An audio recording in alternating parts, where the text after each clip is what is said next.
I've been listening to them laugh my whole career. An Irishman win a fight in the UFC? Hell no. Laughs all around. Hell no, he's all talk, he's all hype, he's a joke. The sound of laughter and the sound of doubt motivates me. I saw you celebrate my losses like I wasn't gonna win again. You gotta want to be successful so bad that you forget to eat. That's how bad you gotta want it. I'm just wondering if you are bold enough, daring enough, if you can believe in your dream again, if you can get committed, if you can make it personal. It's personal. Because it's about you. It's personal.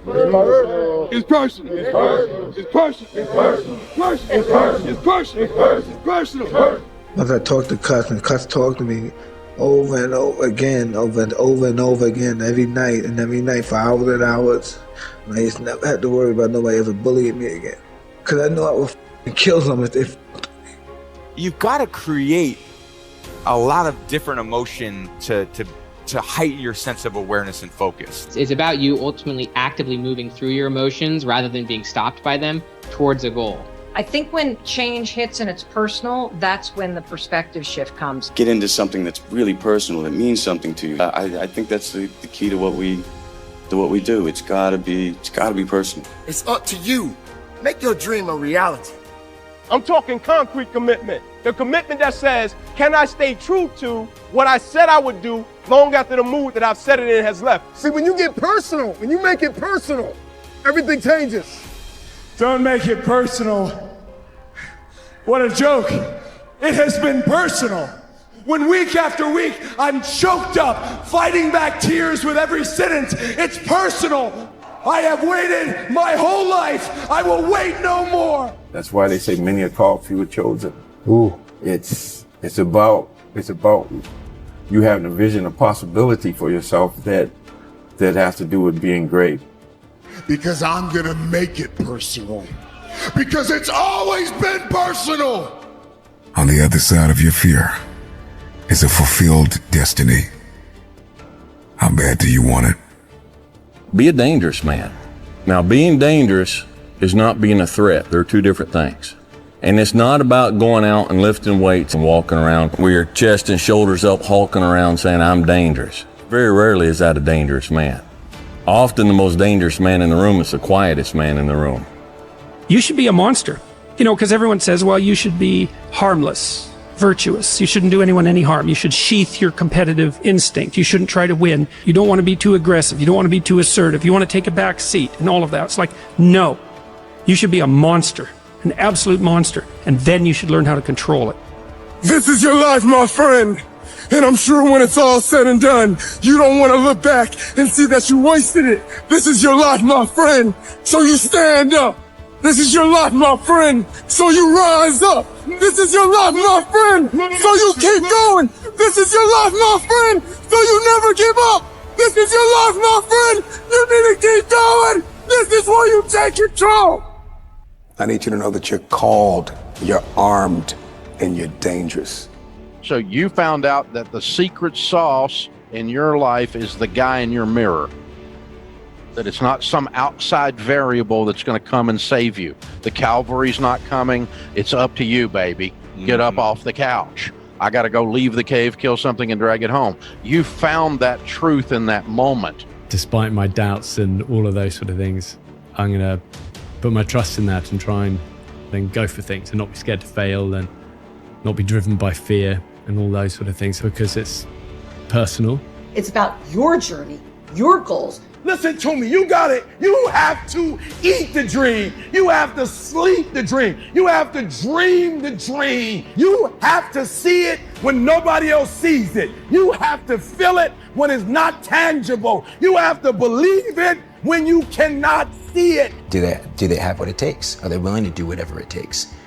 A lot of people, that's just the truth. Come on, there are too many people riding on you.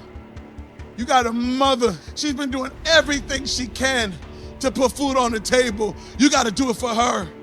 Most people stop believing. It's personal. It's personal. You got to make it personal. No matter what challenges I face, no matter what the statistics are, I will maintain unwavering faith that I can achieve the outcome that I want. And if I don't, I'll be at peace with it. That was my why. I'm willing to do everything in my power to fulfill my potential and become the best version of myself. It's an unwavering faith in possibility. That's it. You got to get fueled on the inside and say, now is my time. And it's about you. It's personal. Yes. It's about your core. It's about your mindset. What do you actually want? How do you want all of your life to go? I believe everything happens for a reason, but I think we get to choose the reason. And I decide my fate. Nothing that you want will manifest itself unless you aim for it.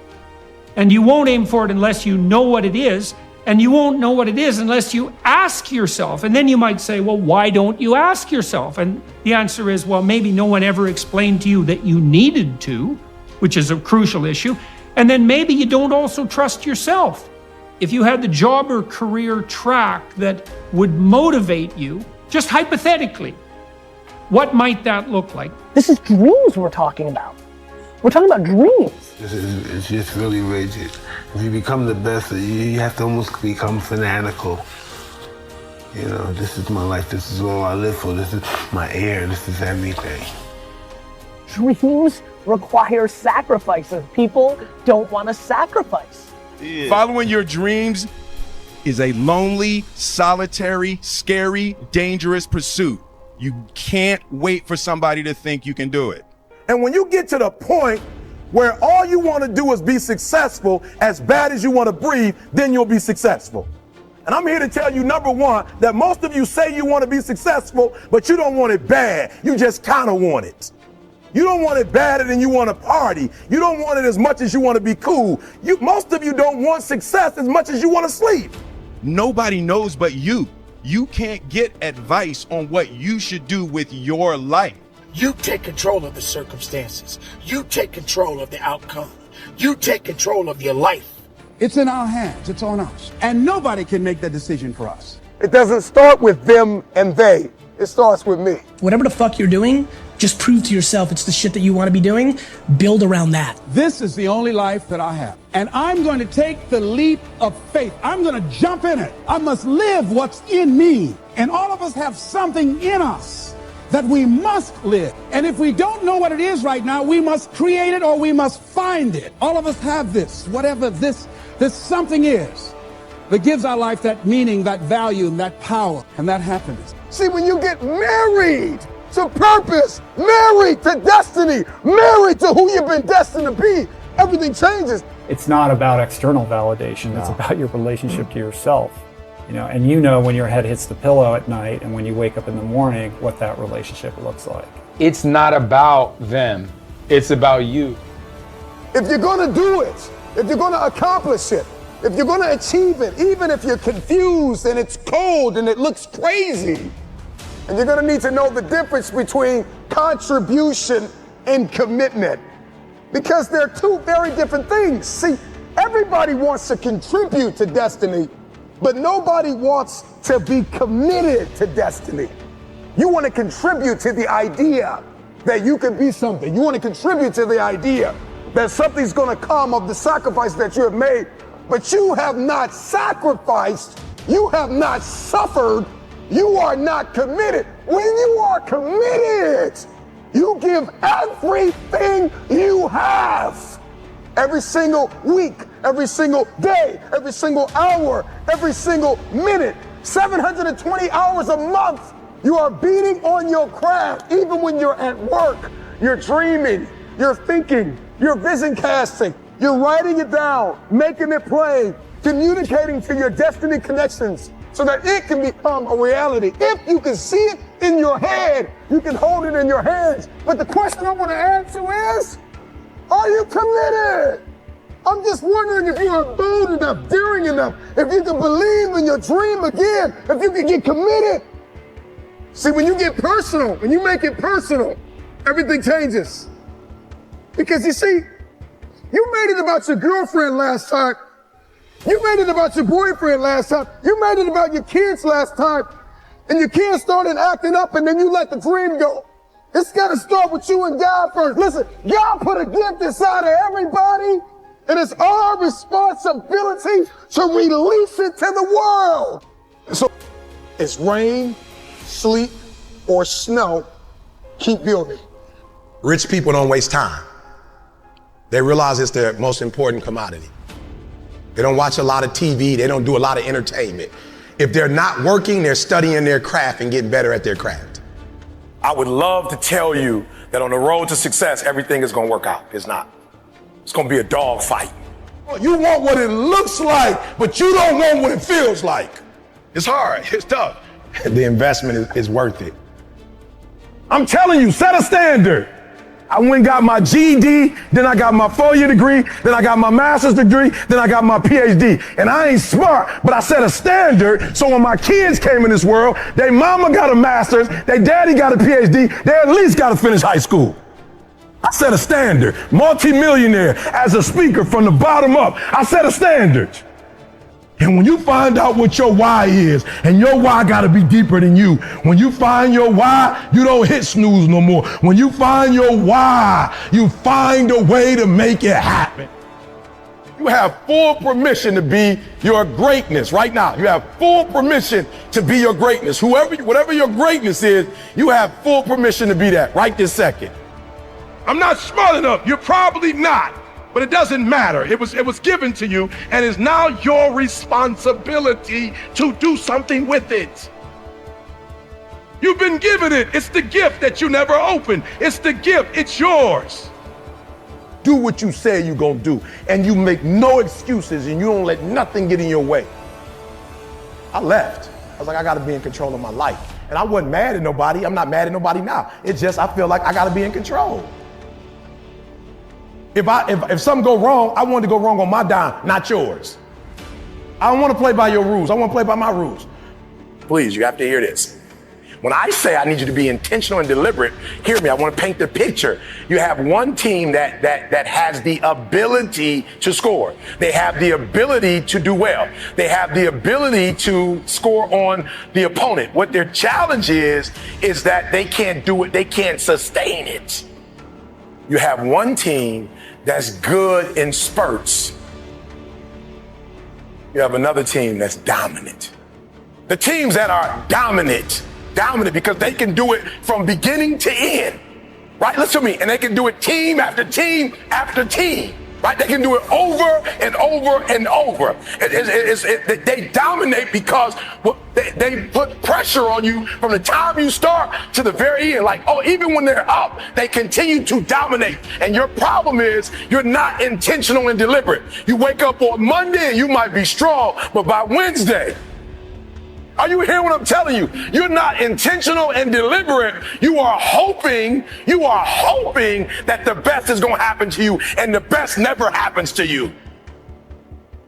And this is critical. What don't you have? Because all these things are going to stop you from getting to that next level. What don't you have in terms of getting to that next level? What don't you currently have? Because what you don't have, you need to start doing your homework so you can what? So you can go get that.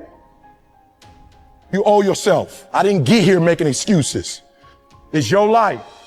Only one person can stop you from making that become a reality, and that's you. And you complaining because coach wants you to work and practice so you can get what you said you wanted. You mad at coach because he ain't gonna let you take no shortcuts because ain't no shortcuts on the next level. You think this hard? Wait till you get to the pros. Most people were closer than they ever thought they were to finishing that big thing, but they never finished it because they didn't feel like finishing it, or they were doing it and it was pain. And most people quit in the pain because the pain hurts so bad that they don't know if they want to keep going to get to go. But you got to take your focus off of what's not happening and put your focus on what can happen. So if you're focusing on the negative, that's what you're going to get. That's what you're going to see. No more blaming. No more. I don't want to hear it no more. I don't want to hear this teacher did me wrong. This professor did me wrong. My mentor didn't. My mama didn't. My daddy didn't. Stop the blaming. If it's your life, I need you to take complete ownership of it. It's your life. I don't want to hear no more excuses. You blame, that's what you do. You make excuses for why you broke. You make excuses for why you stuck. And it is easier to make it somebody else's fault than to man up and look in the mirror and say it was your fault. It's easy to put it on somebody else. Why? Because then you ain't got to do nothing. There is no excuse for not living up to your fullest potential. No excuse. In this life, There will always be obstacles. There will always be challenges. There will always be giants. It hasn't been easy, but it's time to win. It's time to win. You are going to need vision. Before you win, you're going to have to see it. Winning this battle. To stop, to throw in the towel, to sit on the couch. But do you know what it's like to give everything that you have and push and persevere? Life doesn't get any easier. It doesn't get more forgiving. We just get stronger and we get more resilient. Run after your dream. Run after your idea. Run after your goal. What is it that you have been called to do? Get up and run after it. Action will reflect that which you are dreaming in your mind, and the world will begin to see that which you are believing for. The ones who rocked the world, the ones who made history, the ones we call legends, they dreamed with their eyes closed. They didn't set the limits of their imagination to the world they were currently living in. They dreamed the world the way they wanted it to be. Once ownership has been taken of a dream, of a vision, it creates a power inside one to bend and shape reality until it looks like an exact copy of that which is held in the mind. I dare you to dream.